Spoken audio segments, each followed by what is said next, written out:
Badminton खेळताना अपघात, 16 वर्षीय विद्यार्थिनीचा दुर्दैवी मृत्यू। आयुध निर्माणी वसाहतीत एक हृदयद्रावक अपघात घडून 16 वर्षीय विद्यार्थिनीचा मृत्यू झाल्याची घटना मंगळवारी सायंकाळी 6:30 वाजताच्या सुमारास घडली।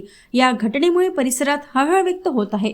अनुष्का अजय यादव वय वर्ष 16 ही इयत्ता 11वी मध्ये शिक्षण घेत होती। ती आयुध निर्माणी वसाहतीत आपल्या कुटुंबासोबत वास्तव्यास होती।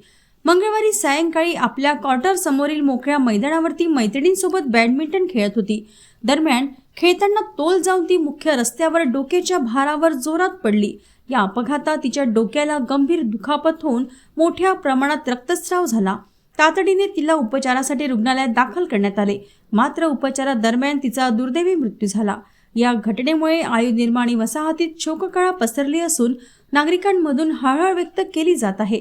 अशी दुर्घटना पुन्हा घडू नये यासाठी संबंधित परिसरात सुरक्षिततेच्या उपाययोजना करण्याची मागणीही नागरिकांकडून होत आहे।